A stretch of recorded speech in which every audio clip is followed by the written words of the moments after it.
Assalamu alaikum guys, ladies and gentlemen, boys and girls, welcome back to the channel. Welcome back to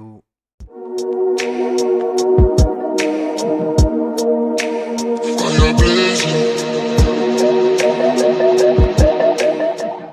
आज हमारा ये topic 3 है lecture. तो lecture भी third he I think, क्या fourth है, lecture fourth है।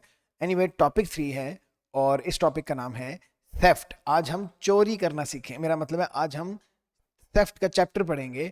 और एक बात मैं आपको बताता रहूँ चलूँ कि थेफ्ट जैसे कि ऑब्वियसली आपको भी पता होगा थेफ्ट क्या होता है, मुझे भी पता है थेफ्ट क्या होता है। थेफ्ट होता है चोरी करना, किसी की प्रॉपर्टी को अपनी प्रॉपर्टी समझ के उससे वो ले लेना वगैरह वगैरह। लेकिन इट्स नॉट दैट सिंपल। हम एक्चुअली कभी कभी ये समझते हैं कि थेफ्ट जो भी है चीज़ वो एक्चुअली नॉर्मली चोरी करना, किसी की चीज़ को पकड़ के अपनी पॉकेट में डाल के ले जाना या वट इसको चोरी कहते हैं। भाई चोरी के लिए में पढ़ने वाली क्या बात है, क्योंकि चोरी actually it's a very simple thing कि मतलब चोरी चोरी है, इसमें पढ़ने वाली क्या बात है। लेकिन ऐसा नहीं है, इट्स नॉट दैट सिंपल। हम जो थेफ्ट पढ़ेंगे वो थेफ्ट एक्ट 1968 के रेफरेंस से पढ़ेंगे। और थेफ्ट एक्ट 1968 जो है उसके अंदर एक प्रॉब्लम ये है कि 1968 के थेफ्ट के टॉपिक में एक्ट में कुछ इश्यूज थे, और उसमें से उसका मसला ये आ रहा था कि उसके कुछ डिसीजंस ऐसे आ रहे थे जो अनजस्ट डिसीजंस थे, जो जस्ट डिसीजंस नहीं थे। लोगों के साथ इनजस्टिस होती रही है उसकी वजह से, क्योंकि उसके अंदर जो बात लिखी हुई थी। लेकिन आहिस्ता आहिस्ता जो अगर आपने पेपर 1 की तैयारी की हुई है तो आपको पता है कि स्टैट्यूटरी इंटरप्रिटेशन होती है, जुडिशल डिसीजंस आते हैं, जजेस भी लॉ डेवलप करने में हेल्प करते हैं। और इसी की वजह से अगले डिसीजंस आए और उन्होंने अगले डिसीजंस ने जो है थेफ्ट को ज़रा क्लियर किया। जो प्रेसिडेंट्स आए उन्होंने थेफ्ट को ज़रा क्लियर किया। अच्छा, अब आगे हम चलते हैं, डेफिनेशन लेते हैं थेफ्ट की। डेफिनेशन जो है थेफ्ट की, थेफ्ट एक्ट 1968 में, उसको मैं कोट करूंगा। वो ये कहती है कि a person is guilty of theft if he dishonestly appropriates property belonging to another with the intention of permanently depriving the other of it. Mango man की जुबान में, आम आदमी की जुबान में, किसी भी चीज की जो किसी और की चीज है उसकी ओनरशिप को अस्यूम कर लेना कि ये मेरी है, थेफ्ट में आता है। अब आपने देखा होगा कि एक वर्ड जो है वो यूज होना चाहिए था टेकिंग, लेकिन यहाँ पे तो अप्रोप्रिएटिंग लिखा हुआ है। अप्रोप्रिएट में और टेकिंग में क्या फर्क है, ये हम आगे देखते हैं। अच्छा, अब जो सेक्शन 1 तो हो गया ना डेफिनेशन का। अब सेक्शन 2 से जो 6 तक है ना, 2 3 4 5 6, वो टेक्निकली बड़े मज़े की चीज़ है कि वो वैसे तो डिफरेंट चीज़ों की डेफिनेशंस हैं, लेकिन अगर उनको हम जोड़ लेते हैं तो वो एक पूरा पैराग्राफ बनता है, एक पूरा सेंटेंस बनता है। सॉरी, नॉट पैराग्राफ, एक पूरा सेंटेंस बनता है। 2 to 6 एक्ट जो है वो कवर करते हैं मीनिंग ऑफ द वर्ड्स और अलग अलग डेफिनेशन एक एक लफ्ज़ की। फॉर एग्जाम्पल, अगर हम कहते हैं कि सेक्शन 2 है डिसऑनेस्टी, डिसऑनेस्टली, कि डिसऑनेस्टली क्या होता है, जो कि एक पार्ट ऑफ मेंजरिया है। सेक्शन 3 है अप्रोप्रिएट्स, अप्रोप्रिएट करना, किसी चीज़ को पकड़ लेना, ले लेना, वो एक्टसरियस में आता है। सेक्शन 4 है प्रॉपर्टी, जो पार्ट ऑफ एक्टसरियस में आता है। प्रॉपर्टी को आप एक्शन से ही अप्रोप्रिएट कर सकते हैं। उसके बाद सेक्शन 5 आता है बिलोंगिंग टू एन अदर, जो कि ऑफ कोर्स एक एक्टर सीरियस है। और सेक्शन 6 आता है with the intention of permanently depriving the other of it, कि दूसरे बंदे को, उसके एक्चुअल ओनर को उस चीज़ से डिप्राइव कर देना, जो कि मेंस रे में आता है। क्योंकि जब आप अप्रोप्रिएशन करते हैं तो आप ये चीज़ अपने माइंड में रख के करते हैं कि मैं जो है एक्चुअल आदमी को, एक्चुअल ओनर को इस चीज़ से डिप्राइव कर दूंगा। अब अगर हम सेक्शन 2 3 4 5 6 को पढ़ें तो वो बनता है dishonestly appropriates property belonging to another with the intention of permanently depriving the other of it. तो ये पूरा एक सेंटेंस बनता है सेक्शन 2 to 6 तक। और ये बड़े मज़े की एक बात है, जितने भी पॉइंट्स हैं इसमें, जितने भी पार्ट्स हैं इसमें, parts of actus reus and parts of mens rea, उनका होना बहुत ज़रूरी है। सारे एलिमेंट्स प्रूव होंगे तो जो थेफ्ट है वो लगेगा, वरना उसमें से एक एलिमेंट भी मिस हुआ तो थेफ्ट नहीं लगेगा। अब आपने ये बात याद रखनी है कि सेक्शन 1 में हमेशा स्टीलिंग होती है, स्टीलिंग, ठीक हो गया। लेकिन सेक्शन 2 to 6 में जो डेफिनेशन है वो एक्सप्लेन करती है सेक्शन 1 को। और वो जो 2 to 6 सेक्शन है वो इटसेल्फ कोई नया जो कोई क्राइम क्रिएट नहीं करती। सेक्शन 2 to 6 सेक्शन 1 को फर्दर एक्सप्लेन ही करते हैं, और वो कुछ नहीं करते। अच्छा, अब हम आते हैं आज के लेक्चर पे। आज के लेक्चर में सिर्फ एक्टस ऑफ थेफ्ट की बात करूंगा, आज हम मेंजरिया की बात नहीं करेंगे। एक्टस ऑफ थेफ्ट जो है वो मेड अप ऑफ 3 एलिमेंट्स है ना। मैंने अभी आपको बताया, अभी आपको मैंने कुछ बताए थे वो सेक्शंस, जिसके अंदर मैंने आपको बताया था कि क्या क्या एक्टस रेस में आ रहा है और कुछ चीज़ें उसमें मेंद्रिया में। एक्चुअली 2 to 6 5 एलिमेंट्स हैं, जिस 5 में से 3 जो हैं वो एक्टस रेस के हैं और 2 जो हैं वो मेंद्रिया के हैं। अब हम अगर बात करें उन 3 एलिमेंट्स की, तो सबसे पहले थी अप्रोप्रिएशन जो एक्टस रेस था, ठीक है।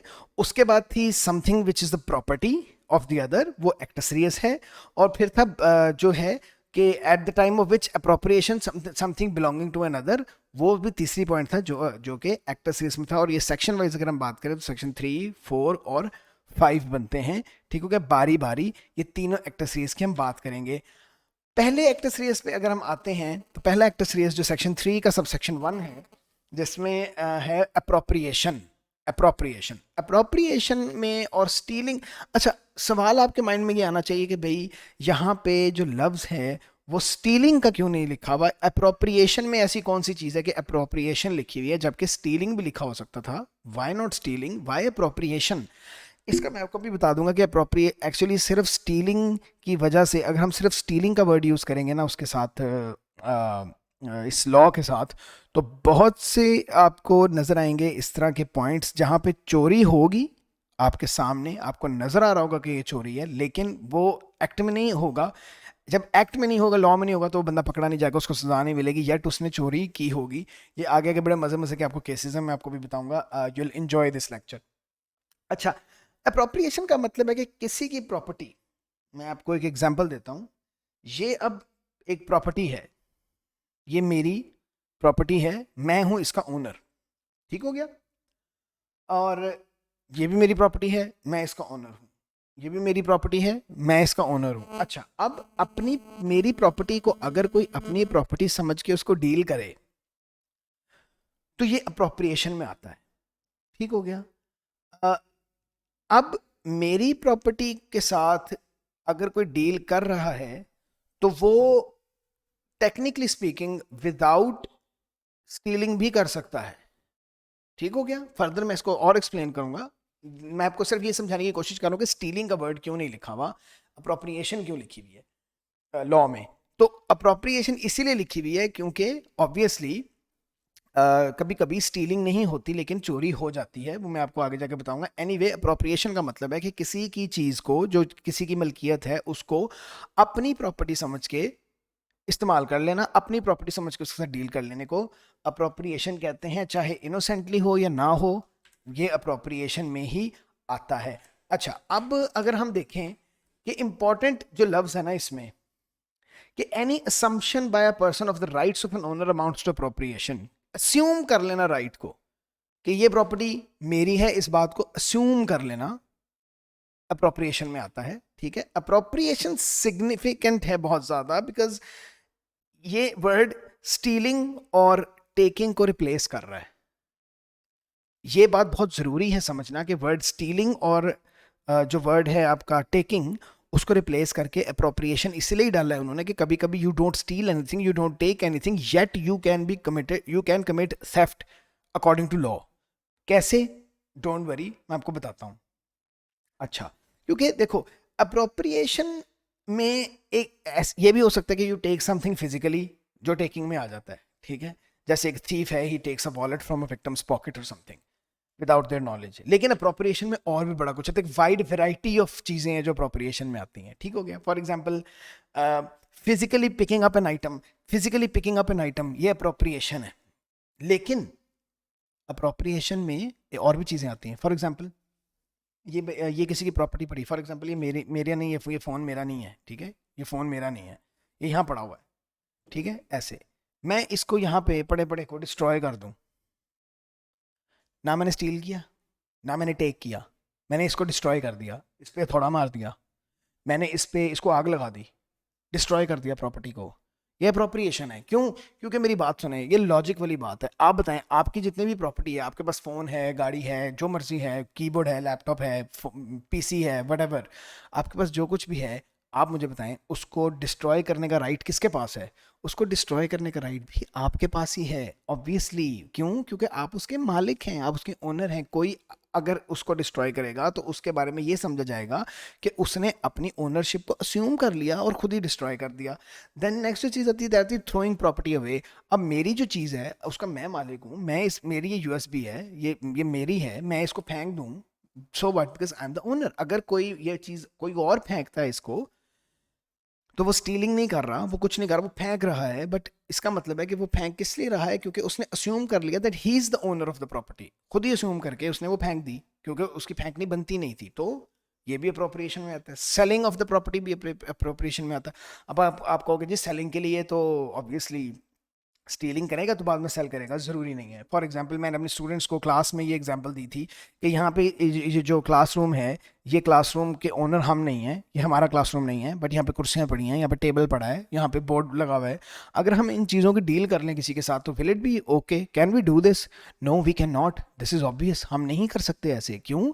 क्योंकि वो चीज़ें हमारी नहीं हैं, हमने हाथ नहीं लगाया उन चीज़ों को। We are not taking it, we are not stealing it. But मैं किसी के साथ जाके बाहर उनकी डील कर लूँ कि भाई ये ले लो, ये आप मेरे साथ खरीद लो, ये कुर्सियाँ मेरे पास पड़ी हैं, कितनी चाहिए आपको, ले लो, उठा लो। इसका मतलब है कि मैं अस्यूम कर रहा हूँ कि ओनर मैं हूँ, और असम्पशन ऑफ ओनरशिप का मतलब है ये अप्रोप्रिएशन है, ये चोरी है। अच्छा, उसके बाद सेलिंग प्रॉपर्टी हो गया। उसके बाद switching price labels on items आ जाता है। Switching price labels on item का मतलब है कि अगर मैं किसी मार्ट पे जाता हूँ, मुझे दो चीज़ें नज़र आती हैं, मैं कहता हूँ यार ये चीज़ मज़े की है बट ये चीज़ मज़े की नहीं है। कितना अच्छा हो अगर इसकी प्राइस ये होती और उसकी प्राइस वो होती। उसके बाद मुझे एक आइडिया आता है, मैं कहता हूँ यार आइडिया है वैसे, ये वाला लेबल उतार के अगर मैं इस पे लगा दूँ और ये वाला लेबल उतार के अगर मैं इस पे लगा दूँ तो मैं ये चोरी कर सकता हूँ। तो हम ये करते हैं और हम ये उठाते हैं, जाकर हम उसके काउंटर पे लेके जाते हैं, वो काउंटर पे स्कैन करता है, वो उसके जो सामने बिल आएगा वो तो वही लेगा ना आपसे। तो ये क्या असम्पशन ऑफ ओनरशिप नहीं है? ये असम्पशन ऑफ ओनरशिप है। क्यों? क्योंकि उनके टैग उतारना, लगाना, चेंज करना, जो भी करना ओनर की जिम्मेदारी, ओनर की राइट है ना, क्योंकि ये वो ओनर की चीज़ है, तो वो कोई और क्यों करेगा? तो ये भी अप्रोप्रिएशन में आता है। उसके बाद आता है giving worthless cheques in payment. Worthless cheque in payment का मतलब है कि आपने पेमेंट करनी थी किसी को और आपने उसको कहा कि यार मैं कैश नहीं दूंगा, मैं चेक दूंगा।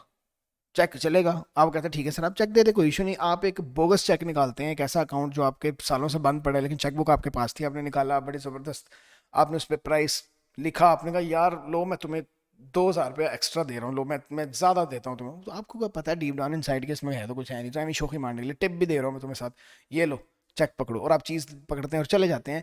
बाद में वो बंदा जाके चेक कैश कराता है और उसको बैंक वाले बताते हैं कि इस अकाउंट में तो पैसे ही नहीं है। तो फिर आप क्या क्या फील करेंगे? आप अच्छा फील तो नहीं करेंगे ना। तो ये भी अप्रोप्रिएशन में ही आता है, ठीक है। और उसके बाद है कि अच्छा हाँ, एक बहुत बड़े मजे की बात है कि आपको कोई गिफ्ट दे, सोचो आपको कोई गिफ्ट दे रहा है और वो चोरी है। भाई ये क्या बात हुई भाई? मतलब कुछ भी, मतलब आपको कोई गिफ्ट दे और वो चोरी हो, ऐसे हो सकता है? नहीं हो सकता ना। हो सकता है। और इस तरह के आपको प्रेसिडेंट्स मिलेंगे जिसके अंदर जजेस ने कहा कि भाई ये भी हो सकता है, कुछ भी हो सकता है। ठीक हो गया? अच्छा, अब हम आगे चलते हैं। एक बात हमने बहुत याद रखनी है, वो ये बात है कि अप्रोप्रिएशन अकेला थेफ्ट कॉन्स्टिट्यूट नहीं करता, उसके साथ दूसरे 5 एलिमेंट्स भी हैं। रिमेंबर 6 एलिमेंट थे, सिर्फ हम अभी पहला एलिमेंट पढ़ रहे हैं, अप्रोप्रिएशन 6 एलिमेंट थे। Oh sorry, 6 element. तो ये बात हमेशा याद रखिएगा। अच्छा, अब हम आते हैं कि राइट्स क्या हैं। अब अच्छा, अब ये बात भी तो है ना, हमने हमने ये भी तो देखना है ना कि जो ओनर है, जिन साहब की वो प्रॉपर्टी है, आप कहते हैं कि भाई उसके राइट को अस्यूम कर लिया। चोरी ये का मतलब है कि जी अप्रोप्रिएशन कैसे होती है? जी अप्रोप्रिएशन जनाब होती है कि अगर आप किसी के जो किसी की चीज़ है, किसी का राइट है, वो आप अस्यूम कर लें तो वो चोरी है। ठीक है जनाब, राइट्स अस्यूम करना चोरी है, बट इसका मतलब हमें ये भी पता होना चाहिए ना कि उसके राइट्स हैं क्या क्या। लॉजिक बनती है ना कि हमें पता ही नहीं है कि ओनर के राइट क्या क्या, हमें पता होगा ओनर्स के राइट क्या हैं तो ही हम तो ही करेंगे ना। मतलब तभी हम कह सकते हैं ना कि हाँ भैया अप्रोप्रिएशन है, जब हमें पता होगा कि हमने जो असम्पशन ऑफ राइट किया वो राइट वाकई ओनर का ही था। तो ओनर का राइट देखते हैं क्या है। ओनर के राइट्स में आता है प्रॉपर्टी को सेल करना। ओनर के राइट में आता है प्रॉपर्टी को पोजेस करना। पोजेस करने का मतलब होता है उसको अपने पास रखना। उसको यूज करना या कंज्यूम करना, उसको लेंड कर देना किसी को, या उसको रेंट पे दे देना, उसको हायरिंग पे दे देना, ये सारी जो भी हैं आपकी राइट्स ऑफ ऑनर, ये आपको पता होना चाहिए कि इन राइट्स को हम अस्यूम करेंगे तो अप्रोप्रिएशन होगी। जो कोई और राइट आ गया, कोई आउट ऑफ नोवेयर कोई नया ही राइट आ गया जी, वो फिर अप्रोप्रिएशन नहीं है जनाब, ठीक है, क्योंकि वो राइट ऑफ ऑनर ही नहीं है। तो जब राइट ऑफ ऑनर ही नहीं है तो फिर अप्रोप्रिएशन कैसे? लॉजिक। अच्छा, अब जितने भी मैंने आपको राइट्स बताए हैं उनमें से कोई एक भी अस्यूम कर लिया जाए और उसको अस्यूम करके उस प्रॉपर्टी के साथ डील कर लिया जाए तो वो चोरी है, वो थेफ्ट है, ठीक है। आर वर्सेस विनॉल का केस पढ़ते हैं। वैसे वो रॉबरी का केस है, ये थेफ्ट का केस नहीं है, मैं आपको पहले ही बता दूं, बाद में आपको यार इस बंदे को पता कुछ है नहीं, थेफ्ट के अंदर रॉबरी के केसेस घुसाई जा रहा है, पागल आदमी कैसा टीचर है ये, अनसब्सक्राइब करो इसको। वैसे तो खैर आपने सब्सक्राइब भी नहीं किया हुआ मुझे पता है, तो अनसब्सक्राइब आपने क्या करना है। एनीवे, तो आर वर्सेस विनॉल का हम केस देखते हैं। ये रॉबरी का केस है, लेकिन इसके अंदर थेफ्ट भी होता है ना, रॉबरी भी एक तरह का थेफ्ट ही होता है एक्चुअली, थेफ्ट के बगैर रॉबरी नहीं हो सकती। दो जवान लड़के साइकिलिंग कर रहे थे जब उनका इनकाउंटर हो गया डिफेंडेंट्स के साथ, वर्बल अब्यूजिंग शुरू हो गई, वहाँ लड़ाई शुरू हो गई, मुक्के कसूने लत्तें शुरू हो गई, और हट जो पीछे लड़ पे, लड़ाई हो गई, सारा कुछ हो गया। अच्छा, एक दूसरे को थ्रेट किया गया, बड़ा कुछ हुआ। अच्छा, अब एक बंदे ने, एक डिफेंडेंट ने एक साइकिलिस्ट को मुक्का मारा और उसका साइकिल उठाया और भाग गया। अब कोई 45 मीटर भाग गया वो, और उसके बाद उसने साइकिल को वहां छोड़ दिया, ठीक है, और उसके बाद वो बाद में वो आगे जाके वो पकड़े भी जाते हैं, हाफ अ माइल में वो आगे जाते हैं और आगे जाके वो पकड़े जाते हैं। अब वो कन्विक्ट हो जाते हैं, कन्विक्शन के खिलाफ वो अपील कर देते हैं, अपील कर देते हैं। तो वो कहते हैं कि जी मैंने अप्रोप्रिएशन कैसे की, क्योंकि अप्रोप्रिएशन में तो आता है कि you permanently deprive the owner of the property. तो मैंने तो परमानेंटली डिप्राइव नहीं किया, मैंने तो भाई वो वहां पे जाके साइकिल जो है वो ले लिया था, ठीक है। तो जज ने कहा कि with respect to the appropriation, court of appeal ने कहा कि दो एक्शंस जो हैं वो सफिशिएंट हैं अप्रोप्रिएशन को पूरा करने के लिए, दो एक्शन। अगर वो दो आपने किए हैं तो भाई आप फारग, आपकी अपील फारग। वो दो एक्शन कौन से हैं? Initial act of taking the bicycle, ठीक है, और subsequent act of abandoning the. अब मुझे बताओ, मेरी प्रॉपर्टी को उठा सकता है?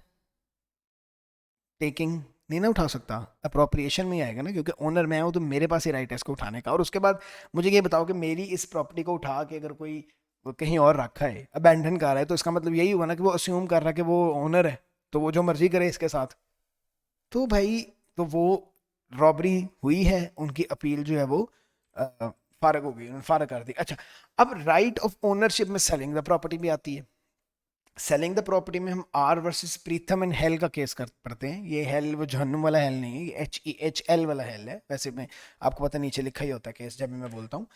आर वर्सेस प्रीथम एंड हेल में डिफेंडेंट ने ट्राई किया फर्नीचर सेल करने का जो कि किसी और का था, ठीक है। दूसरे बंदे के घर में एक फर्नीचर पड़ा हुआ था और वो जनाब उसको सेल कर रहे थे। क्या बात है। अब this was held to be appropriation. जब अप्रोप्रिएशन तभी हो गई थी, एट दैट पॉइंट ही हो गई थी जब उसने assume कर लिया था कि मैं ओनर हूँ और मैं बेच रहा हूँ। जब उसने बेचने का सोच ही लिया था तो अप्रोप्रिएशन उसी टाइम assume हो गई थी। ऑब्वियस सी बात है, ठीक है, इसमें कोई इतनी रॉकेट साइंस नहीं है। Even if the owner was never deprived of the property yet it was appropriation. जो आप उसका ओनर था, वो घर में, उसने घर से वो फर्नीचर को रिमूव नहीं किया, फर्नीचर वहीं पड़ा था, फर्नीचर कहीं नहीं गया, फिर भी वो चीज चोरी में ही आती है, क्योंकि आप किसी चीज को नहीं सेल कर सकते जो आपकी है ही नहीं। Simple is that. ठीक हो गया। उसके बाद राइट्स डिस्ट्रॉय भी आ जाता है कि अगर आप डिस्ट्रॉय कर देते हो, ठीक है। अच्छा, अब मसला ये है कि क्रिमिनल डैमेज और थेफ्ट दोनों इकट्ठे साथ साथ भी लग सकते हैं आप पे, ठीक है, क्योंकि जब आप किसी चीज की कोई चीज डिस्ट्रॉय करते हो तो उसके ऊपर क्रिमिनल डैमेज भी लगती है। Criminal damage is a separate offence. इसी तरह अगर प्रॉपर्टी को डिस्ट्रॉय ना किया जाए और सिंपली फेंक दिया जाए तो भी चोरी में आता है। हम उसमें आर वर्सेस मोरिस का केस देख लेते हैं। आर वर्सेस मोरिस, उसमें कंफर्म किया गया था, एक्चुअली 1983 में कंफर्म किया गया था कि कोई भी ओनर का राइट, कोई एक राइट भी कोई बंदा अस्यूम कर ले, अगर एक राइट भी, तो वो इनफ होता है अप्रोप्रिएशन के लिए। तो बहुत वाइड इंटरप्रिटेशन की हुई है अप्रोप्रिएशन की जजेस ने, बहुत ज़्यादा वाइड इंटरप्रिटेशन ऑफ स्टैट्यूट्स आपने पढ़ा होगा, यू नो हाउ द जजेस इंटरप्रेट द स्टैट्यूट्स।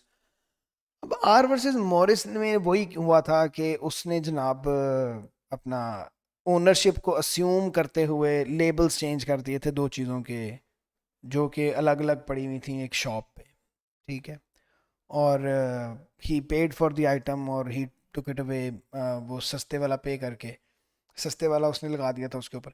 तो अब ऑब्वियसली असम्पशन ऑफ ओनरशिप तो हो गई ना, वो इसलिए हो गई क्योंकि only owner is, you know, only owner has the right to do such things, कि वो लेबल उतारे रखे, वो जो भी शॉप का ओनर होगा वो सिर्फ वो कर सकता है, या उसने किसी को राइट्स आगे दिए होंगे, कोई मैनेजर होगा, कोई दुकानदार उसने हायर किया होगा, what ever the case is, लेकिन वो किसी आम आदमी का नहीं हो सकता। अच्छा जी, तो अब हम अगली चीज़ ये देखते हैं। अभी हमें पता लग गया आर वर्सेस मॉरिस पे कि भी स्विचिंग लेबल्स करना भी अप्रोप्रिएशन होता है, ठीक है, फाइन, हमने मान लिया। अच्छा ठीक है जी, हमें पता लग गया कि अप्रोप्रिएशन अब क्या क्या होता है। अब अगली बात जो हम करते हैं वो करते हैं कॉन्सेंट टू अप्रोप्रिएशन। इसका क्या मतलब है? इसका ये मतलब है कि क्या ऐसा हो सकता है कि अगर मेरी मर्जी से कोई चीज़ किसी के पास गई हो एंड फिर भी उस पर चोरी लग जाए? हाँ, ऐसे भी हो सकता है। मैंने आपको बताया था कि बहुत मज़े मज़े की चीज़ें हैं। इसीलिए अब देखें, अब आपको समझ आ रही होगी कि this is the reason, this is the soul reason के स्टीलिंग और टेकिंग का वर्ड यूज़ नहीं हो रहा, हमारे पास अप्रोप्रिएशन का वर्ड यूज़ हो रहा है, ठीक है, कि डिफेंडेंट जो है वो अप्रोप्रिएट कर रहे हैं आइटम को, ठीक हो गया। अच्छा, अब can a defendant appropriate an item when it has been given to them by the owner? तो जो थेफ्ट एक्ट है 1968, वो तो ये बात स्टेट नहीं करता कि अप्रोप्रिएशन ऐसे भी हो सकती है, ठीक है, लेकिन वो ये भी नहीं कहता कि वो विदाउट कॉन्सेंट होती है, मतलब वो खामोश है इस मामले में, ठीक है, कि even though the previous law was the theft only अगर when the owner did not consent, क्योंकि पहले कॉमन लॉ होता था, आप लोगों को पता है, अगर आप लोगों ने पढ़ा हुआ है तो आप लोगों को इस बात का पता है कि पहले कॉमन लॉ होता था। कॉमन लॉ में तो सिर्फ तभी हो सकती थी प्रॉपर्टी अप्रोप्रिएट या स्टील तभी हो सकती थी जब ओनर को नहीं पता होता था और चोर छुप के उसको उठा लेता था, ठीक हो गया, लेकिन अब this is not the case now. अच्छा, अब अगर हम देखें कि क्या पोजीशन है जहां ओनर ने अलाउ किया है डिफेंडेंट को टू टेक समथिंग, और चूंकि ओनर को लगता था कि यार ये कुछ नहीं करेगा, खैर है उसकी, तो लेकिन फिर भी अप्रोप्रिएशन, या फिर इस तरह भी हो सकता है कि आपने जो है किसी को ब्लैकमेल करके या किसी को वर्गला के किसी से कुछ चीज़ ले ली है, तो हालांकि बेशक दी उसने अपनी कॉन्सेंट से ही है, आपने उसको दे दी है, उसकी अपनी कॉन्सेंट से आपने उसको दे दी है, लेकिन स्टिल उसके ऊपर अप्रोप्रिएशन लग सकती है। अच्छा, ये कैसे हो सकता है, ये अभी हम देख लेते हैं। इसमें हम एक Lawrence versus commissioner of metropolitan police का केस पढ़ेंगे। एक अच्छा, में से मुझे उम्मीद नहीं थी कि गोरे भी ऐसे करते हैं, मैं समझा हम पाकिस्तानी ऐसे हैं, लेकिन गोरे भी माशाल्लाह क्या ही बात है। लेकिन ये केस में 1972 का है, तब पुराने लोग थे। एनीवे, मेरे ख्याल तब हम अच्छे थे, वो बुरे थे, अब हम बुरे हैं, वो अच्छे हो गए हैं, बारियां लगाई हुई हैं। एनीवे, एक इटालियन स्टूडेंट, बहुत थोड़ी इंग्लिश आती है उसको, विक्टोरिया स्टेशन पे आता है इंग्लैंड में, और अपना एड्रेस शो करता है लॉरेंस को। लॉरेंस भाई जो एक टैक्सी ड्राइवर हैं वो हैं। जब वो अपना शो करता है उसको एड्रेस, तो वो कहता है कि जी जो है वो 50 पैसा जो है वो लगेंगे इसके लिए। अच्छा, लॉरेंस कहता है कि नहीं भाई, अब लॉरेंस एक्चुअली वो देखता है कि इटली का स्टूडेंट है, इसको कुछ पता है नहीं यहाँ का, तो चलो इसको ना घुमा फिरा के इससे ज़रा पैसे तो ज़्यादा बटोरते हैं। उसने कहा नहीं यार, ये जो है ना पैसे ज़्यादा लगेंगे। अच्छा, उसने कहा यार ज़्यादा लेंगे तो 50 पैसा ना लो तुम, 1 पाउंड उसने निकाल के दे दिया, 1 पाउंड पूरा ले लो। नहीं, कहता नहीं, पाउंड भी पूरा नहीं, नॉट इनफ, ये ज़्यादा ही लगेंगे। उसने जनाब उसको पूरे वॉलेट से अपने जो कुछ था 6 पाउंड से उसके पास में 6 के 6 पाउंड उसको दे दिए। अब मसला ये हुआ कि जब ऑब्वियसली बाद में उसको पता लगा होगा, लोगों ने उसको बताया होगा कि भाई तुम्हारे साथ तो गेम हो गई है, तो उसने केस किया होगा। अब उसने जनाब लॉरेंस ने कहा कि जी मैंने चोरी नहीं की, मैंने कोई डाका नहीं डाला, मैंने कुछ चुराया नहीं इसके वॉलेट से, उसने खुद अपनी खुशी से मुझे 6 पाउंड दिए हैं, सो व्हाट। लेकिन हमारे लॉरेंस भाई जो थे उनके ऊपर अप्रोप्रिएशन लग गई थी। क्यों? क्योंकि उन्होंने 2 नंबरी करके उसको वरगला के उससे चीज़ ली है, तो वो भी अप्रोप्रिएशन में ही आती है। ठीक हो गया। अच्छा, अब दूसरे केस में अगर हम देखें कि आर वर्सेस गोमेज में क्या होता है, आर वर्सेस गोमेज में एक शॉप असिस्टेंट जो है वो मैनेजर को परसुएड करता है कि तुम 2 चेक ले लो। उसको पता थे कि वो जो चेक हैं उनकी कोई वैल्यू नहीं है, वो स्टोलन है, वो पीछे से बंद करा दिए गए हैं, लेकिन वो उसने फिर भी उसको झूठ बोल के उसने कहा तुम ऐसा करो, तुम जो 2 चेक ले लो और तुम जो है उस इन चेक की वैल्यू की जो मुझे जो है ना चीज़ें दे दो। मैनेजर ने कॉन्सेंट कर लिया और उसको चीज़ें दे दी। दोबारा वही बात आती है कि कॉन्सेंट से चीज़ ली जा रही है, कॉन्सेंट के बगैर नहीं ली जा रही। तो जब कॉन्सेंट से चीज़ ली जा रही है तो इसका मतलब है कि जो अप्रोप्रिएशन है वो नहीं हो रही, जाहिर बात है। लेकिन नहीं, जब जजेस के सामने ये केस आया तो जजेस ने कहा कि नहीं भाई, ये भी अप्रोप्रिएशन में ही आता है, क्योंकि बेशक कॉन्सेंट से चीज़ ली जा रही है लेकिन 2 नंबरी करके वर्गला के एक चीज़ झूठ बोल के ली जा रही है। अच्छा, अब एक और मज़े की बात कि अगर डिसेप्शन के बगैर, डिसेप्शन ना हो, मतलब वर्गलाया भी ना हो और एक चीज़ भी आपको मिल गई हो एज अ गिफ्ट, तो क्या गिफ्ट चोरी हो सकता है? अब बंदा सोचता है कि हैं गिफ्ट कैसे चोरी होगा, गिफ्ट तो गिफ्ट होता है, वो तो उस बंदे ने खुशी से दिया होता है, तो वो चोरी कैसे हो सकता है? लेकिन जनाब 2000 में आर वर्सेस हिंग्स का एक केस था, उससे हमें पता चलता है कि भाई गिफ्ट भी चोरी होता है। आपको लगे अजीब, बट जो है वो है। ठीक है, डिफेंडेंट एक 38 ईयर्स ओल्ड एक औरत है जो कि फ्रेंडली है एक जॉन डॉल्फिन आदमी से जो कि 53 ईयर्स का है। लेकिन मसला ये है कि जो जॉन डॉल्फिन साहब हैं वो थोड़े लिमिटेड इंटेलिजेंस के बंदे हैं। अगर आपको नहीं पता तो मैं आपको बता देता हूँ कि लिमिटेड इंटेलिजेंस के लोग वो होते हैं जो साइको नहीं होते, पागल नहीं होते, लेकिन लिमिटेड इंटेलिजेंस का मतलब है कि उनकी इंटेलिजेंस जो है वो थोड़ी लिमिटेड होती है, मतलब उनके सोचने समझने की सलाहियत थोड़ी सी लिमिटेड होती है, प्रॉपर नहीं वो सोच समझ सकते। अब वो अपने आप को ये बताती थी कि मैं जो हूँ ना जनाब, मैं इसकी केयर टेकर हूँ, मैं इसका ख्याल रखती हूँ, मैं करती हूँ जनाब। अच्छा ठीक है जी, केयर टेकर है जनाब, ख्याल रखती है उसका, समझ आती है बात की। तो अब क्या हुआ कि जो डॉल्फिन, मिस्टर डॉल्फिन है, उन्होंने अप्रैल से नवंबर तक 1996 में डॉल्फिन ने 600,000 pounds, I bag you pardon, 60,000 pounds उसने विड्रॉ किए अपनी बिल्डिंग सोसाइटी की जो अकाउंट था उससे। और उसने आहिस्ता आहिस्ता स्लोली स्लोली वो जो 38 ईयर ओल्ड उसकी दोस्त थी जिसको जो क्लेम करती थी कि मैं इसकी केयर टेक करूँ, उसके अकाउंट में जनाब उसने जमा करवा दिए, आहिस्ता आहिस्ता आहिस्ता आहिस्ता आहिस्ता। अच्छा, अब ये आहिस्ता आहिस्ता जमा करवाने का ये हुआ, ये मसला ये हुआ कि वो अपनी सारी की सारी प्रॉपर्टी से हाथ धो बैठा, और वो प्रॉपर्टी उसको उसके बाप से मिली थी। वो उसकी प्रॉपर्टी जो थी वो उसकी व्हाट डू यू से, उसके बाप की इनहेरिटेंस की थी। और वो उसने जब वो सारा उसको सारा उसको दे दिया सारा कुछ, तो उसके पास बेचारे के पल्ले कुछ भी नहीं बचा, वो बैंकरप्ट हो गया, सारा पैसा वो ले गई। ठीक है, और उन्हीं उसी दौरान उसने जनाब उसको एक टेलीविजन सेट भी लेके दिया, बड़ा कुछ लेके दिया। तो हाउस ऑफ लॉर्ड्स ने डिसाइड किया कि इवन दो कि ये जो गिफ्ट है ये एक वैलिड गिफ्ट है, लेकिन इसमें भी अप्रोप्रिएशन हमें नजर आ रही है। अच्छा, अब सवाल उठता है कि यार इसमें अप्रोप्रिएशन कैसे नज़र आ रही है आपको? इसमें तो उस बंदे ने, ठीक है, वो उसकी वो समझता होगा उसको अपनी केयर टेकर, तो वो ठीक है उसने दे दिया उसको, लेकिन इसमें आपको अप्रोप्रिएशन कहाँ नज़र आती है? तो इसमें उन्हें अप्रोप्रिएशन यहाँ नज़र आती है कि उन्होंने कहा कि बेशक ये एक वैलिड गिफ्ट है, लेकिन एक ऑर्डिनरी आदमी जो है, हमारी सोसाइटी का एक ऑर्डिनरी आदमी, वो इस सिचुएशन को देख के ये नहीं कहेगा कि यार ये कुछ दाल में कुछ काला है या दाल सारी काली है, कुछ तो है। ठीक है ना? तो इस तरह हाउस ऑफ लॉर्ड्स ने कहा कि नहीं, ये अप्रोप्रिएशन थी, ये एक डिसऑनेस्ट एक्ट था। एक आदमी जो एक लिमिटेड इंटेलिजेंस का आदमी है, जो ठीक तरह से सोच समझ नहीं सकता, हाँ ठीक है, उसको पता है कि उसकी ओनरशिप क्या चीज़ है, उसके पास प्रॉपर्टी है, सारा कुछ है, और उसको इन बातों का पता भी है कि सारा कुछ मेरा होता है, क्या होता है, बट स्टिल वो लिमिटेड इंटेलिजेंस का बंदा है। और लिमिटेड इंटेलिजेंस के बंदों को जो है वो दो नंबरी से बहकाना बहकूना बड़ा आसान होता है। तो उसने कहा कि यार ये एक डिसऑनेस्ट एक्ट था, तो ये एक्ट जो है ये कोई अच्छा एक्ट नहीं है। उनको ये बात जो है वो पसंद नहीं आई, उन्होंने कहा कि यार नहीं, ये बात इट्स नॉट गुड। अच्छा, अब अगला सवाल हमारे पास आता है कि यार अप्रोप्रिएशन होती कब है?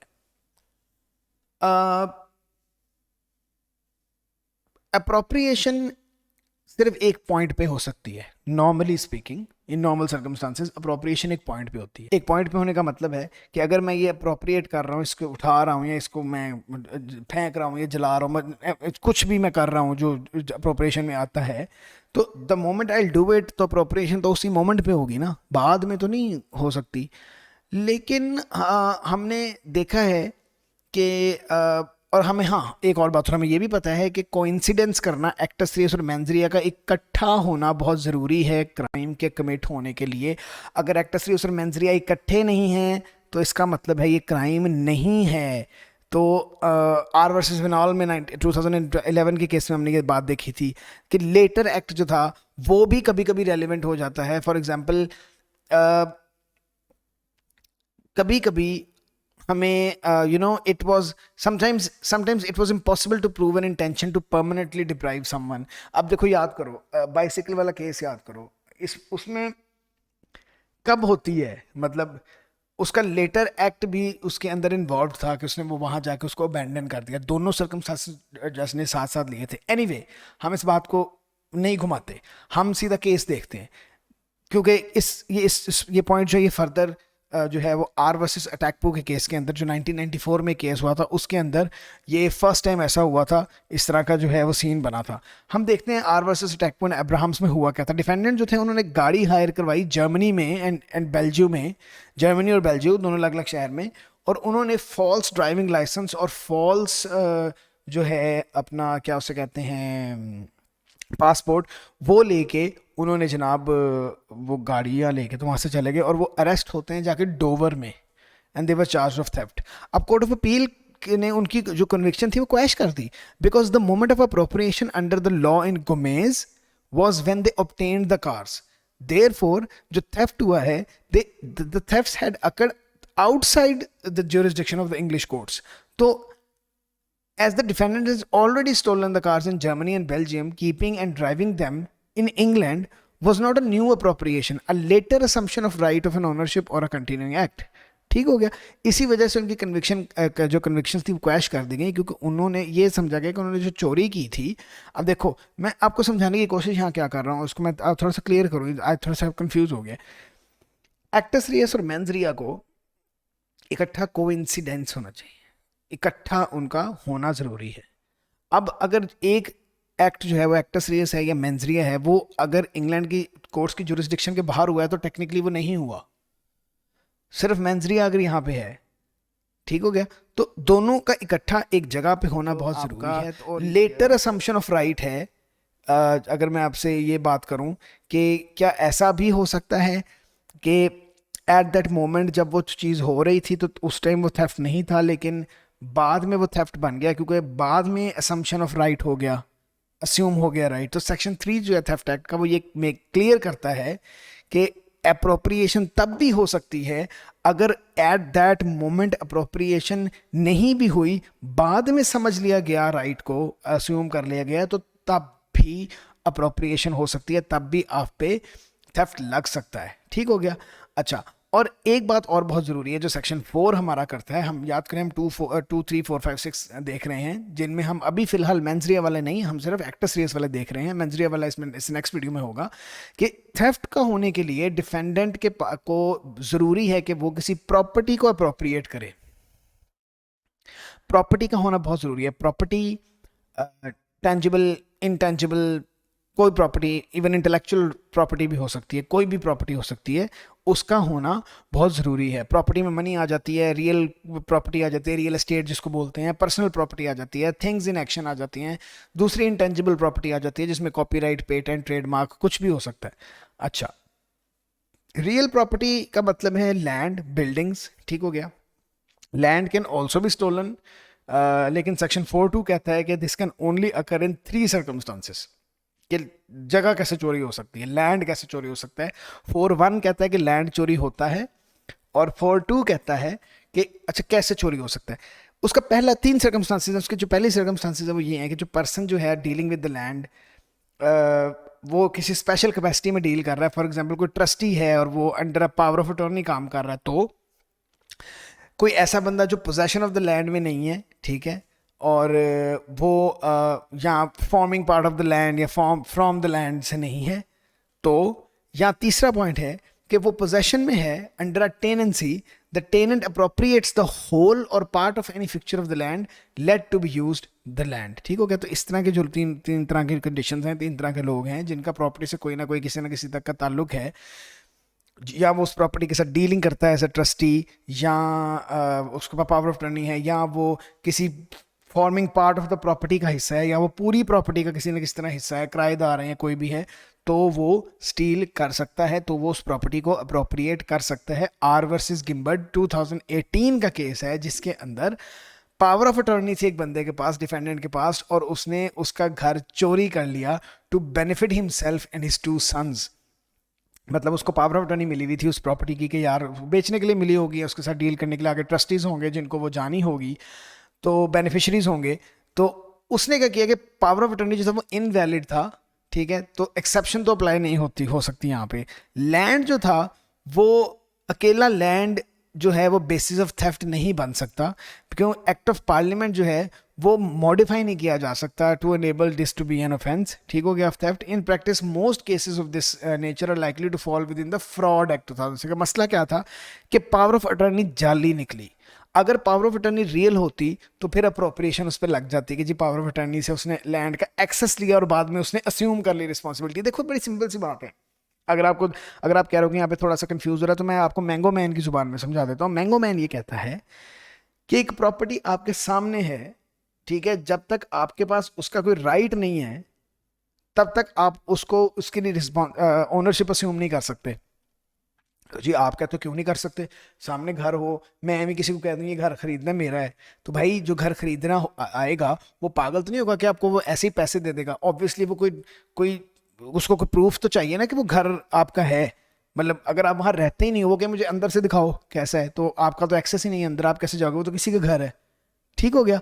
तो ये तभी उन्हीं 3 सर्कमस्टांसिस में ही कुछ हो सकता है। अगर तो आपके पास प्रॉपर्टी किराए पे है या आपके पास पावर ऑफ अटर्नी उस प्रॉपर्टी को डील कर रहे हो, आप रियल एस्टेट एजेंट हो, कोई इस तरह डील कर रहे हो, तो ही हो सकता है, वरना तो ये हो ही नहीं सकता ना।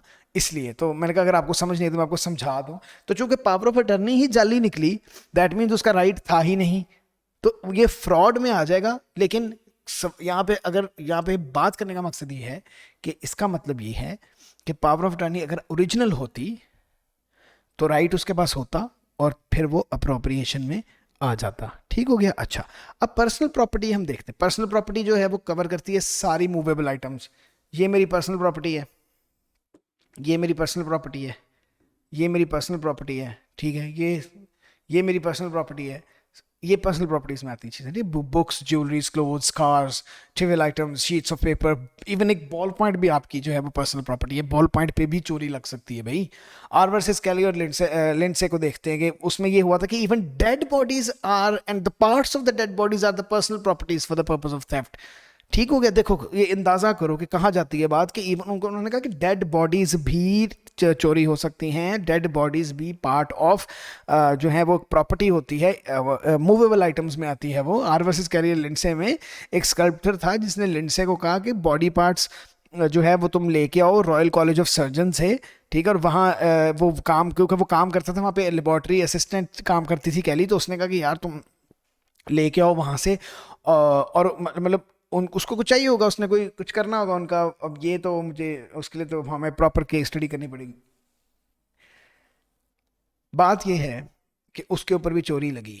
पॉइंट ऑफ लॉ ये कहता है कि बॉडी पार्ट्स प्रॉपर्टी नहीं होते, लेकिन कोर्ट ऑफ अपील ने ये कहा कि डेड बॉडी नॉर्मली तो प्रॉपर्टी नहीं होती within the definition of the property, section 4 theft act 1968, लेकिन body parts were property as they acquired different attributes by virtue of the application of skill. मतलब वो कहते हैं कि क्योंकि बॉडी पार्ट्स के को इस्तेमाल करके आप बहुत कुछ कर सकते हैं, you can do a lot of things using the body parts. You can make sculptures, you can make you can even sell them, you can do a lot of things, ठीक है। तो चूंकि वो टेक्निक से, preservation से, exhibition से, teaching purposes के लिए, वो बहुत चीज़ों के लिए यूज़ होती है बॉडी पार्ट्स। तो बॉडी पार्ट्स इसलिए हम कहेंगे कि यस बॉडी पार्ट भी प्रॉपर्टी है, बिकॉज उसके अंदर से उसको अप्रोप्रिएट करके आप उससे कोई ना कोई फ़ायदा उठा सकते हो, ठीक हो गया। उससे अगली जो प्रॉपर्टी थी वो इंटेंजिबल प्रॉपर्टी थी। इंटेंजिबल प्रॉपर्टी होती है जिनकी कोई फिजिकल प्रेजेंस नहीं होती। फॉर एग्जांपल अगर ये मेरी वीडियो है, ये मेरे चैनल की वीडियो है, अगर कोई और इंसान मेरी ये वीडियो दिखा के कहे कि ये उसकी वीडियो है, तो ये इंटेंजिबल प्रॉपर्टी की चोरी है, बिकॉज ये वीडियो मेरी प्रॉपर्टी है, बिकॉज मैं ये खुद बना रहा हूँ, ठीक हो गया। अगर इसको कोई ऑडियो में कन्वर्ट करके आगे स्लाइड्स लगा के इसको थोड़ा बहुत चेंज करके अपनी चैनल पे चढ़ा दे, वैसे ये तो मैंने आइडिया ही दे दिया है। एनीवे अगर ये कोई इस तरह कर दे तो ये अप्रोप्रिएशन है, ये चोरी में आएगा, बिकॉज ये वीडियो मेरी प्रॉपर्टी है। ये इंटेंजिबल, इंटेंजिबल मतलब आप उसको हाथ नहीं लगा सकते, वो आपके इंटेंजिबल प्रॉपर्टी है। अच्छा, ये वीडियो इंटेंजिबल प्रॉपर्टी है, आपके सामने है, इसमें आपको कोई समझने में इतना कोई इशू आने की जरूरत नहीं। ऑक्सफोर्ड वर्सेस मॉस का केस देखते हैं, 1979 का। एक सिविल इंजीनियर था, सिविल इंजीनियरिंग अंडर ग्रेजुएट था, उसने डिसऑनेस्टली ऑब्टेन की copy of his upcoming exam paper. उसने उसको पढ़ा, उसके कंटेंट्स पढ़े, उसको देखा कि पेपर कौन सा आना है, ठीक है, और बाद में जाके वहीं रखा है जहां से उसको मिले थे। He was charge with theft of confidential information. अब कॉन्फिडेंशियल इन्फॉर्मेशन एक इंटेंजिबल प्रॉपर्टी है, बिकॉज इन्फॉर्मेशन को आप पकड़ नहीं सकते, इन्फॉर्मेशन कहीं नजर नहीं आती, इन्फॉर्मेशन इज इन्फॉर्मेशन।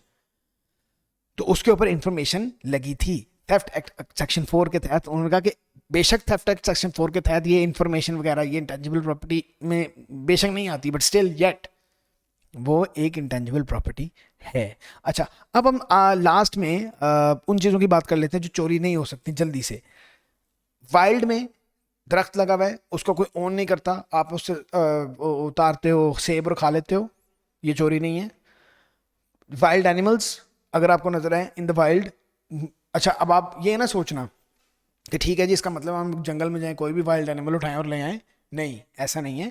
एनिमल्स के लिए अलग से लॉज बने हुए हैं, एनिमल क्रुएल्टी लॉज बने हुए हैं, आप एम ही पकड़ के नहीं ला सकते। लेकिन हाँ, चोरी नहीं लगती आप पे, ये एक अलग बात है, लेकिन हाँ क्रिमिनल लायबिलिटी आप पे लगेगी, लेकिन वो according to the animal cruelty act लगेगी। अच्छा, अब एक और पार्ट जो बहुत इंपॉर्टेंट है, एक और चीज़ जो बहुत इंपॉर्टेंट है, वो ये है कि प्रॉपर्टी या कोई भी चीज़ सिर्फ वो चोरी हो सकती है which belongs to another. I hope you understand. अगर ये चीज अबैंडन्ड है, ये किसी की है ही नहीं, तो इसकी अप्रोप्रिएशन कैसे हो सकती है? मैं अस्यूम कैसे कर सकता हूं ओनरशिप जब एक्चुअल ओनरशिप ही नहीं है इसकी? Getting my point?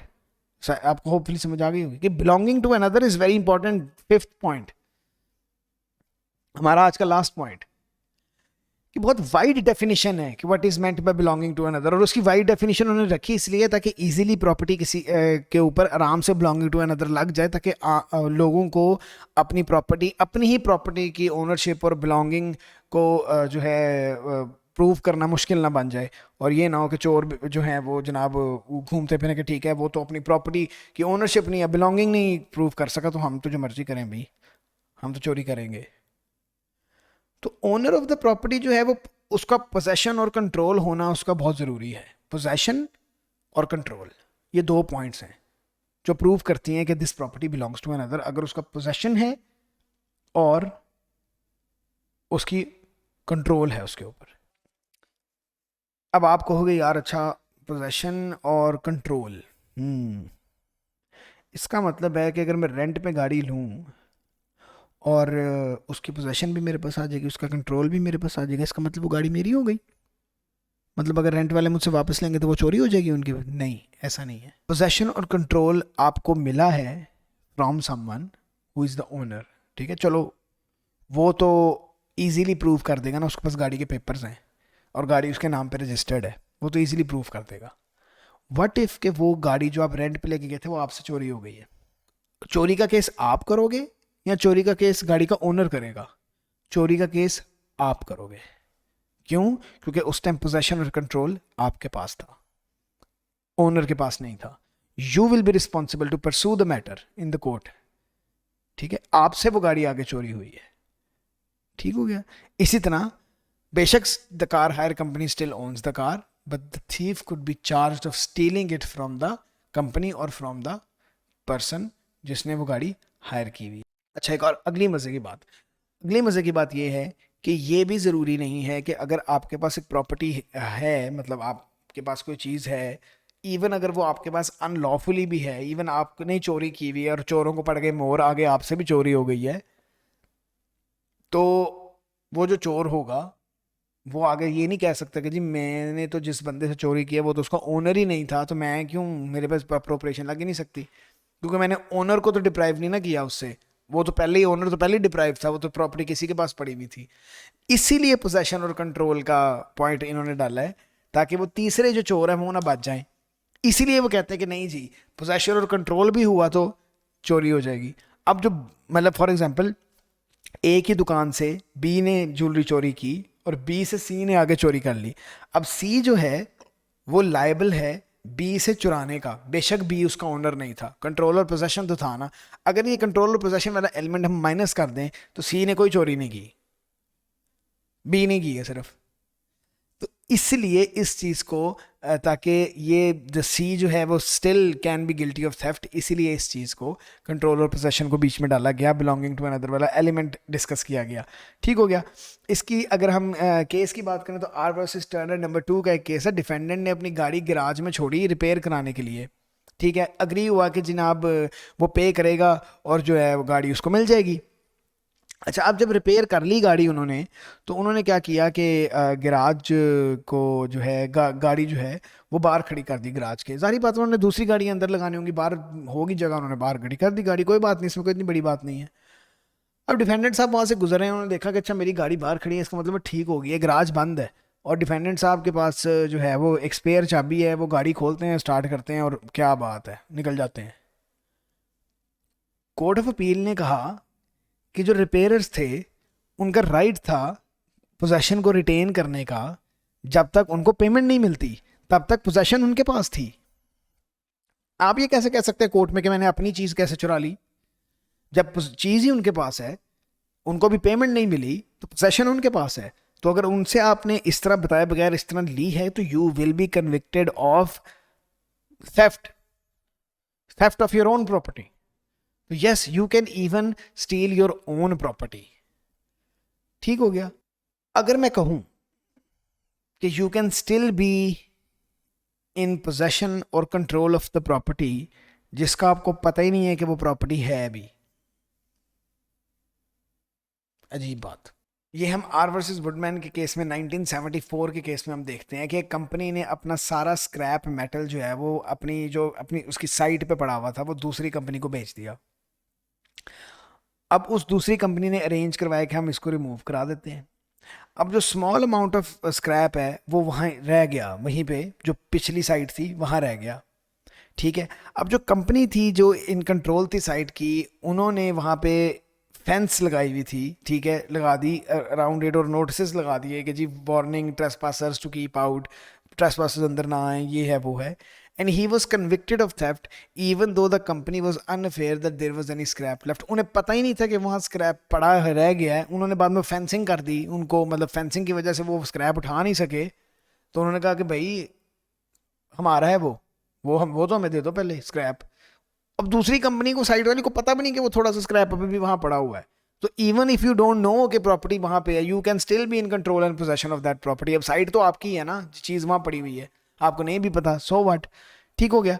अच्छा, अब जब तक फॉर एग्जाम्पल जहाँ पे आप कोई चीज़ छोड़ आते हो किसी के लिए, तो जब तक वो ओरिजिनल ओनर तक वो चीज़ नहीं पहुँचती या वो ओरिजिनल ओनर उसकी पोजेशन नहीं लेता, तब तक वो चीज़ आपके पास है, it is in your possession and control, ठीक है। हम R versus Basildon magistrate court का केस देखते हैं। In the first offence, Ricketts took bags containing items of property from outside a charity shop. He argued that the original owner had abandoned the property and therefore it did not belong to another, ठीक है। The court ruled that goods had not been abandoned, the donor had attempted to deliver them to the charity and the delivery would only be complete when the charity took the possession. उसने उनका वो charity के लिए रखे हुए थे भाई वहाँ पे उसने, तो जब तक वो चैरिटी तक नहीं पहुँचे तब तक वो उसी के पोजेशन और कंट्रोल में थे। आप कैसे कह सकते हो कि ये बिलोंग नहीं कर रहे किसी को? बेशक वो बैग्स पड़े हुए हैं, बेशक उनका ओनर वहाँ नहीं है, उसके ओनर को पता ही नहीं चल रहा कि उनका बैग चोरी हो रहे हैं, जो भी है, but belonging to another तो उस पर लगेगा ही लगेगा, क्योंकि जब तक वो चैरिटी तक पहुँच नहीं जाते वो उसी बंदे के हैं जो वहाँ रख के गया, ठीक हो गया। अनटिल देन, ठीक है, जब तक वो उसी की प्रॉपर्टी है। अच्छा, उसके बाद क्या हुआ? Ricketts had taken bags of goods from a bin at the rear of another charity shop, ठीक हो गया. These goods were still in possession of the charity at the time they were appropriated by rickets. ठीक है. अब second offence के अंदर एक बिन के अंदर से जो चैरिटी शॉप के पीछे पड़ी थी उसके अंदर से उसने जनाब चीजें उठाई, चोरी की. अब वो बिन में पड़ी है, मतलब चैरिटी वाले उसको फेंक चुके हैं उन चीजों को. तो सिंस वो फेंक चुके हैं, जब तक वो प्रॉपर्टी वहां नहीं जाती, वो जो वेस्ट कंट्रोल मैनेजमेंट है या जो भी वहां बिन्स वगैरह को डील करता है, जब तक प्रॉपर्टी वहां नहीं जाती तब तक वो किसकी है प्रॉपर्टी? चैरिटी वालों की. तो सिंस वो प्रॉपर्टी चैरिटी वालों की है तो आप ये भी नहीं कह सकते कि मैंने डस्टबिन से चीज उठाई है तो वो ओनर की कैसे हो सकती है? ओनर ने तो फेंक दी है. बेशक ओनर ने फेंक दी है, गलत बात नहीं है, but you need to understand कि वो चीज़ अभी भी ओनर की ही है अनटिल वो अगले पॉइंट पे पहुंच नहीं जाती, अगले लेवल पे वो चीज़ पहुंच नहीं जाती. ठीक हो गया. अच्छा, अब अगला जो पॉइंट है प्रॉपर्टी इंटरेस्ट का, वो ये कहता है कि जहां डिफेंडेंट ओन करता है प्रॉपर्टी और वो उसके पोजेशन और कंट्रोल में भी है, they can still B guilty of stealing it if another person has proprietary interest in it.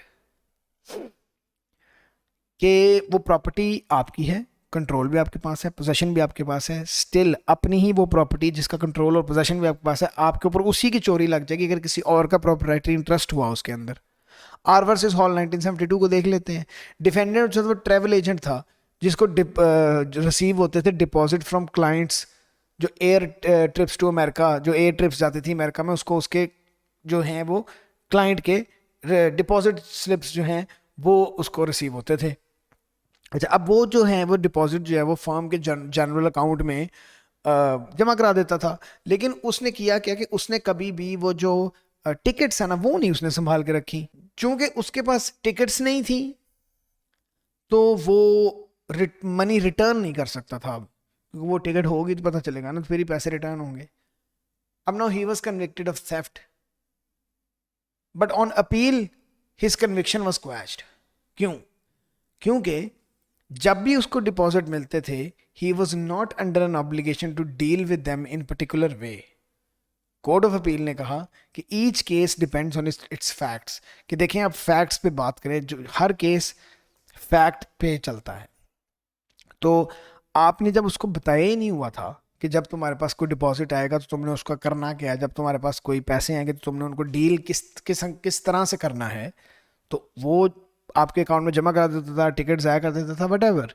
तो इसमें उस अपील, कोर्ट ऑफ अपील ने उसकी क्वैश कर दी. लेकिन स्टिल सिंस प्रॉपर्टी बेशक आपकी है, वो आप अगर किसी और का प्रोप्राइटरी इंटरेस्ट है उसमें, जैसे टिकट का डिपॉजिट है उसमें उसका जो क्लाइंट है उसका प्रोप्राइटरी इंटरेस्ट है अभी उसके अंदर, तो वो आपकी ही प्रॉपर्टी, आप पे ही चोरी का इल्ज़ाम लग सकता है. कभी कभी ऐसी प्रॉपर्टी भी होती है जो बिलोंग टू अनदर नहीं होती, बट उसके ऊपर भी चोरी लग जाती है. ये सिचुएशन, 3 सिचुएशन है. एक ट्रस्ट प्रॉपर्टी, एक property received under an obligation और एक property received by another's mistake. कि अगर तो वो ट्रस्ट प्रॉपर्टी है, बड़ी सिंपल सी बात है कि ट्रस्टी के पास है वो on behalf of another. Trust बहुत से डिफरेंट तरह से अराइज हो सकते हैं, लेकिन सिंस हम ट्रस्ट नहीं यहाँ पे पढ़ रहे तो हमें उस बात को करने की जरूरत नहीं है. लेकिन अगर आपके पास प्रॉपर्टी ऑन ट्रस्ट है तो वो इट बिलोंग्स टू यू, ठीक है. बट सिंस आप ऑब्लिगेशन होती है कि वो बाद में बेनिफिशियरीज को देनी ही देनी होती है, तो आपके ऊपर चोरी उसकी लग सकती है. अच्छा, अब बहुत सी सिचुएशन ऐसी हैं जहां प्रॉपर्टी जिसमें ज़्यादातर पैसा ही आता है is handed over to the defendant on the basis that they will keep it for the owner या deal with it in a particular way. ठीक हो गया. अब मसला ये है कि जब पैसे किसी को दे दिए जाते हैं कि भाई तुमने इनका ये पर्टिकुलर काम करना है, तो वो पर्टिकुलर काम ही उनके साथ होना चाहिए ना. अब पैसे जब उसने मुझे दे दिए तो it belongs to me, it is not belonging to another. लेकिन अगर वो पर्टिकुलर वे में मैं उसके साथ डील नहीं करूंगा तो दैट मीन्स मैंने अप्रोप्रिएशन कर ली है उनकी, मेरे पे चोरी लग सकती है. ठीक हो गया. अच्छा, उसके बाद जो हमारा लास्ट पॉइंट है कि किसी की मिस्टेक की वजह से वो प्रॉपर्टी किसी को मिल गई है, लेकिन अब वो बिलोंग तो उधर कर रही है लेकिन स्टिल उसके ऊपर चोरी लग सकती है. अब आपको कि ये कैसे, मिस्टेक से कैसे किसी के पास प्रॉपर्टी जा सकती है. फॉर एग्जांपल, मैं आपको एक मैंगो मैन की जुबान में समझाता हूँ. वैसे तो अटॉर्नी जनरल रेफरेंस नंबर 1 इसका केस भी है 1985 का, लेकिन मैं आपको वैसे ही बता देता हूँ. फॉर एग्जाम्पल आपको सैलरी आनी थी 50,000, कोई अकाउंट्स में मसला हो गया, कोई इशू आ गया, कोई ग्लिच आ गया सिस्टम में, आपको 50 की जगह 80,000 आ गया। अब 50 के बाद जो अगला 30 ऊपर आया है वो आपका नहीं है, लेकिन it belongs to you now, it doesn't belong to another. ठीक हो गया, but still you can be guilty of theft of that particular thing. अगर आप वो 30 वापस नहीं करेंगे, because you were not entitled to receive 80, you were entitled to receive 50, आपको 80 आया, आपने चुप करके रख लिया कि ठीक है, नहीं, आपको वापस करना चाहिए था। अगर आप वापस नहीं करेंगे तो दैट मीन्स आपने उसकी चोरी की है। एनीवे गाइज, रैप अप करते हैं इस वीडियो को।